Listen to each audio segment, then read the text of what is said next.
You're listening to Solo in the Shop.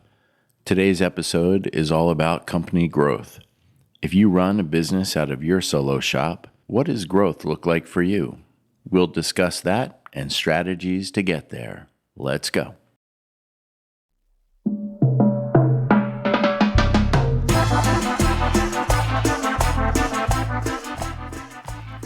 Whether you are a hobbyist, weekend warrior, making commissions for friends and family, or already a full-time maker, if you are solo in your shop, this is the show for you. I'm Ronald Lowe's, the host of Solo in the Shop, a woodworking podcast discussing everything from current projects, tools and techniques, decisions around running a small business, and much more. So if you frequently find yourself alone and covered in sawdust, follow my journey and we can be solo in the shop together.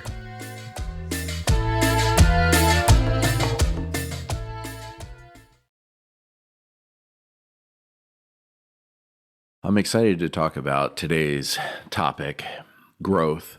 It's been on my mind a lot lately, and I keep hearing quotes from the different podcasts that I listen to, articles that I read online, and I have been thinking a lot about what I want for the future of my business. Now, not everybody wants their solo in the shop experience to grow into something more. So the first thing I wanted to think about was, what are the different options, right? You're in the shop working by yourself, whether you're making cutting boards or furniture or built-ins for friends and family, or you're already providing beautiful objects for customers. If you think about growth, where can you go? The first option is to just keep it a small hobby, right? You've got no real income. Maybe you have another job that is bringing in your regular pay. You're keeping food on the table and you're able to buy supplies and tools. And that's fine. If that's where you're going with your woodworking, your time in the shop, a perfectly valid goal is just to be able to keep making stuff in the shop. The next obvious step is kind of where I am now, which is just a solo small business in the shop. This is creating enough income to cover the cost of materials, because that's built into pricing. And it's maybe producing a little bit of income so that you can save some money here and there. Another option as you grow is to get into startup mode.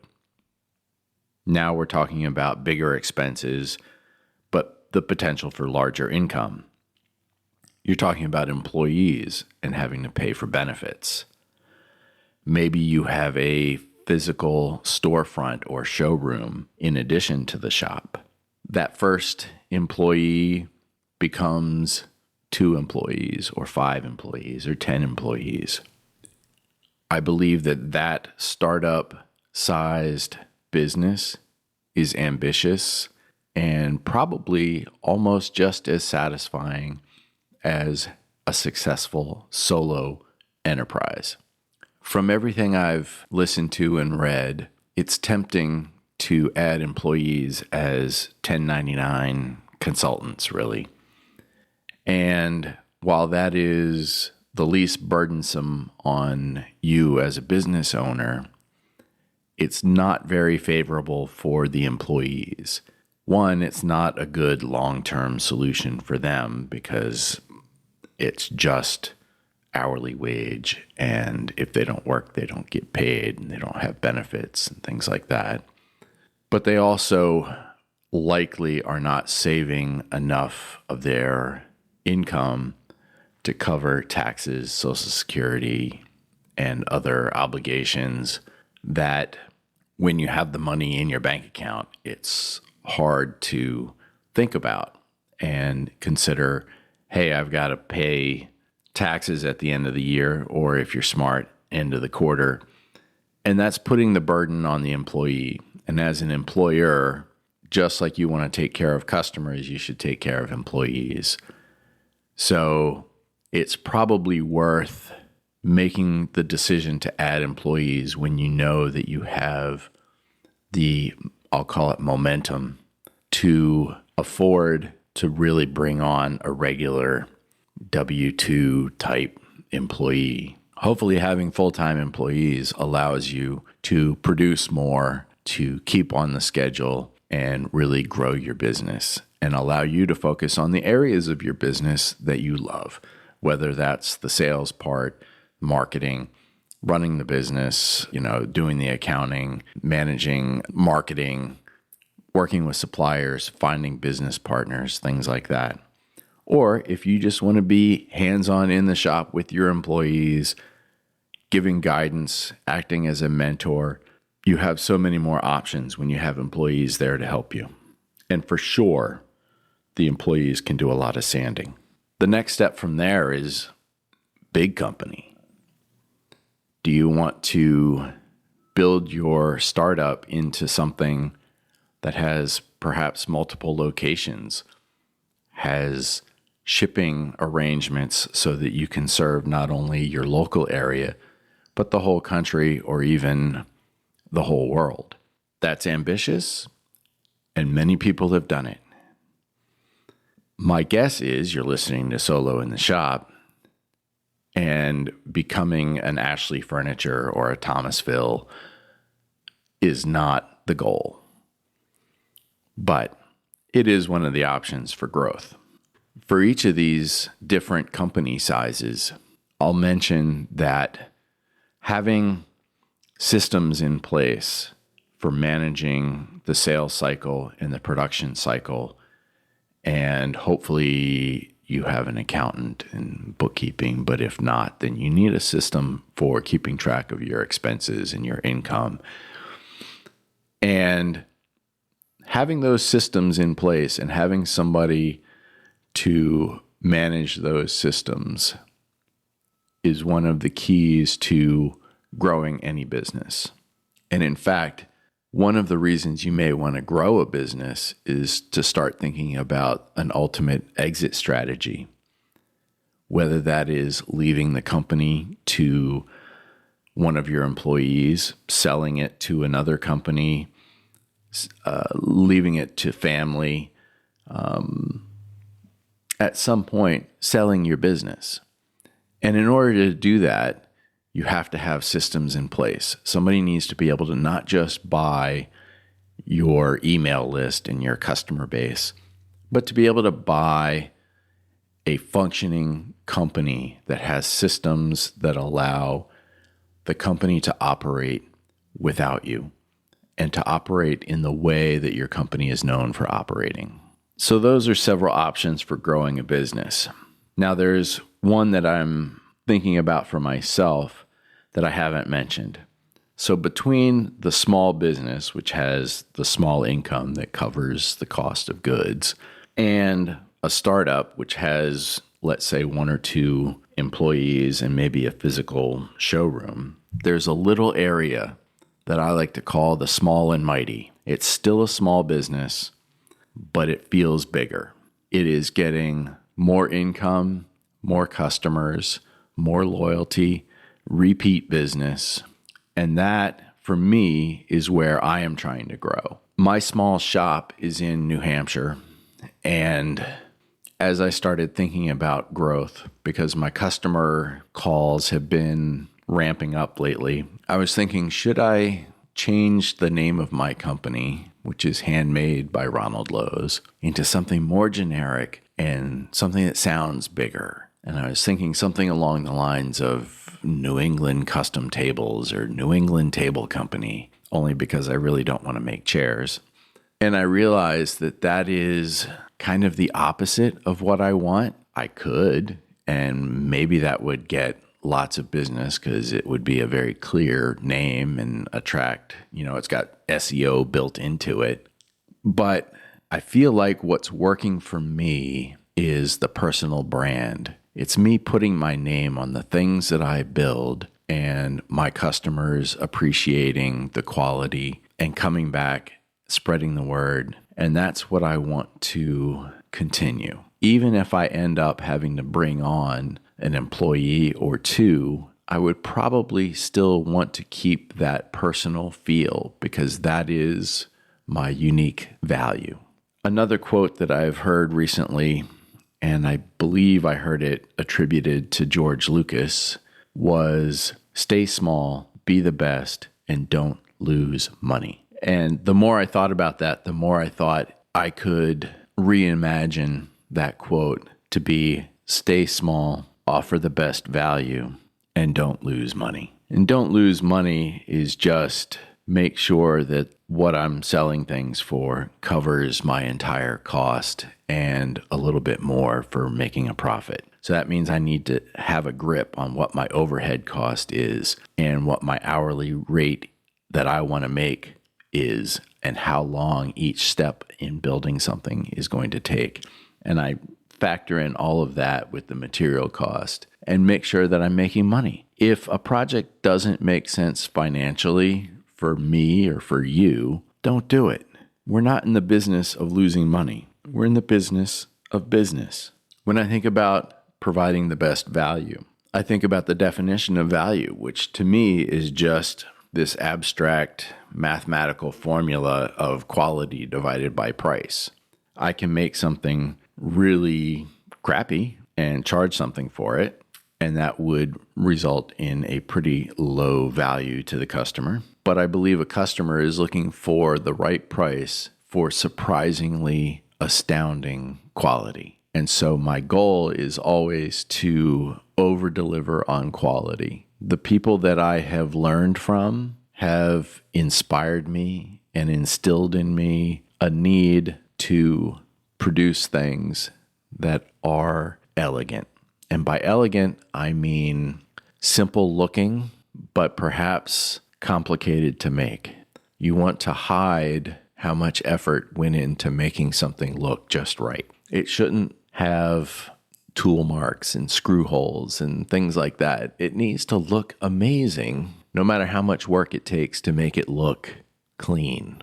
And so that's my value in my product. The other value, obviously, is in customer support, communication, making sure that you're there when you say you're going to be there.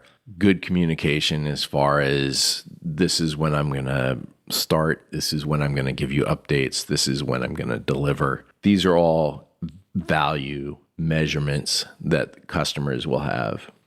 So my goal when I think about small and mighty is to keep my company small, continually improve the value that I offer so that I don't lose money.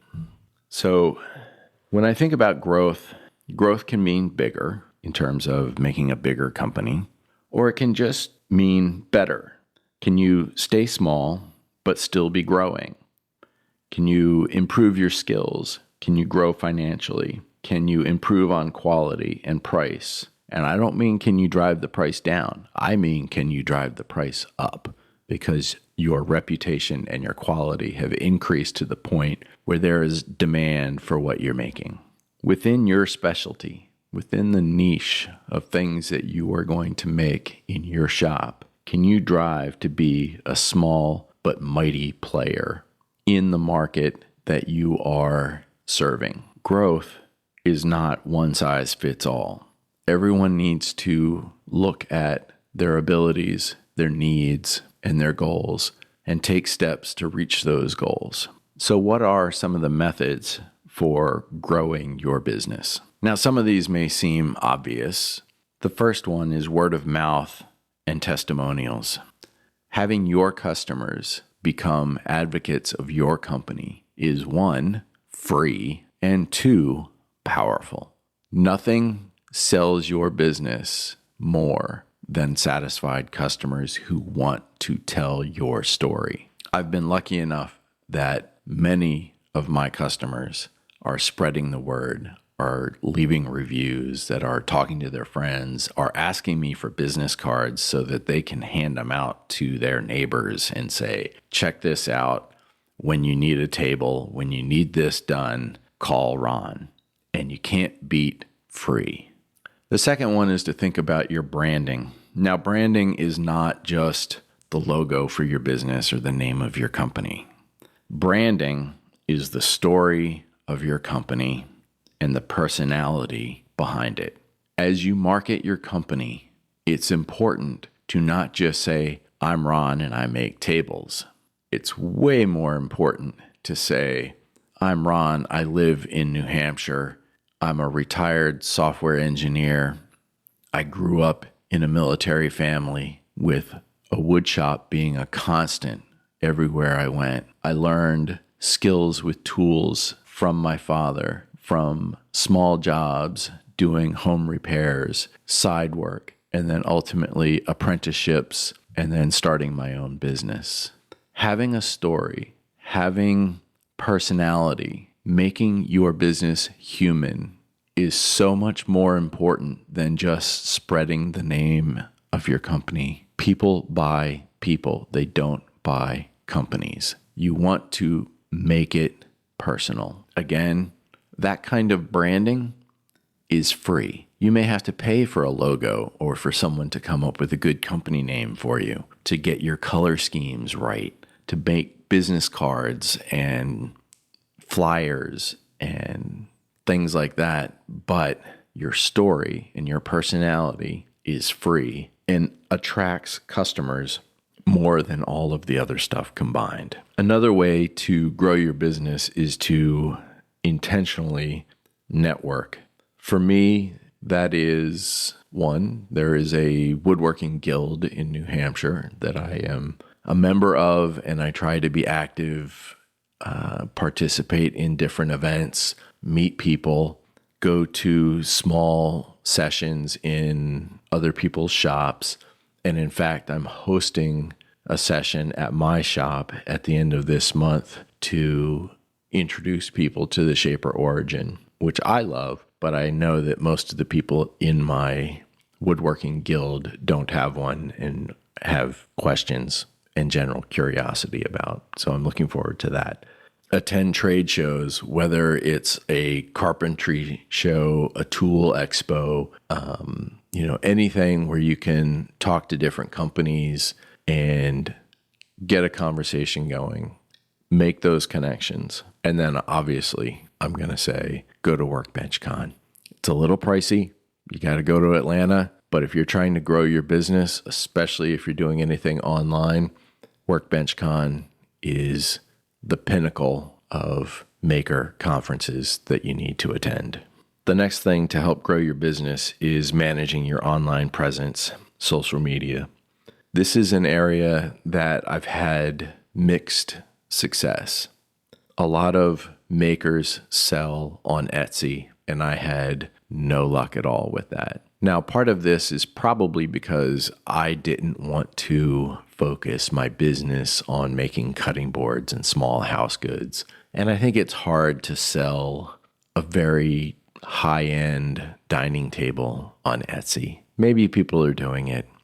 I was not. Even my online store, because everything I make is custom and designed one of a kind for the customer, my Shopify site on ronaldlowe's.com really does not generate any sales. It generates leads, but nobody's putting a table in their shopping cart and checking out. It's not that kind of process.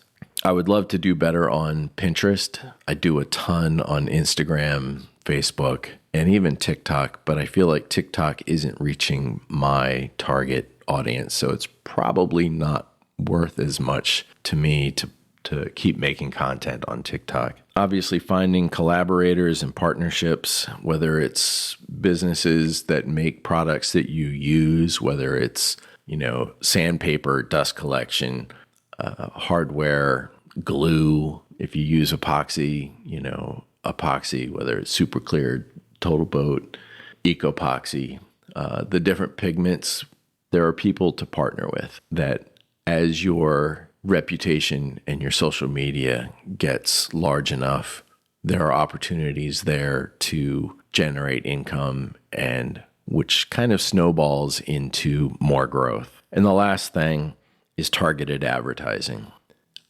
I've done a mix of traditional print advertising and Facebook, Instagram advertising. My Facebook advertising has been very efficient and successful. It took a little while for me to figure out what I wanted my ads to look like and what the messaging should be.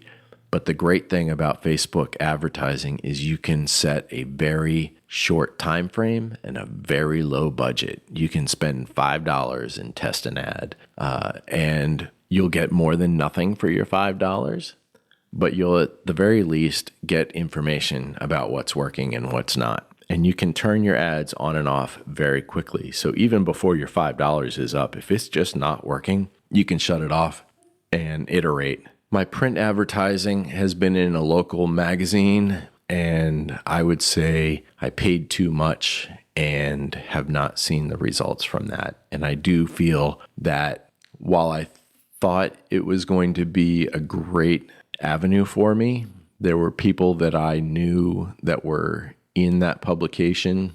It just hasn't materialized. It's definitely the right demographic, definitely the right market. But I feel like the reality is that people don't open magazines and read them. They might leaf through if there's some cover story, but they're not going cover to cover through any magazines and wandering across my ad and saying, yep, that's the guy. Let me give him a call. So, big fan of Facebook advertising as far as growing my small business. And, I see James and James ads on my feed all the time. So you can definitely be a bigger company and use those Facebook ads. They wouldn't be spending the way they do on Facebook ads if they didn't work. So very manageable, easy to manage cost, and more importantly, easy to manage your audience. I frequently target my Facebook ads to a pretty wide age group, but mostly women and in the geographical areas that I want to serve. The majority of the customers that reach out to me are women, so I have targeted ads for women. Now, that doesn't mean that there's some specific language I'm using, but if I'm going to spend money to get eyeballs on my ad, I kind of want the decision makers looking at it. And I think the majority of the time, the women have been the decision makers in the sales process for me. But either way, whatever your target market is, the Facebook ad platform allows you to define your audience by interests, by demographics and psychographics. And it's a great way to test out your ads and get the right people looking at your information, what you offer. So in conclusion, there are many options for where you can go from solo in the shop. You can be a small hobbyist, a small business, small and mighty, which is my goal. You can get into startup mode, or you can become a big company. Whichever one appeals to you, I hope that you'll pursue your definition of success, and I wish you all the luck in growing that business. If you have questions, comments, or suggestions for future episodes, feel free to reach out to me at solointheshop@gmail.com.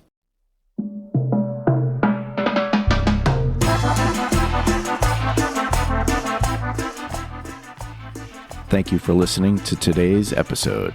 If you got value from it and would like to help the show grow, I'd appreciate a review wherever you listen. Be sure to check the show notes for links to my socials or any extra stuff we discussed today. Until next time, stay safe in your shop, and we'll talk again soon.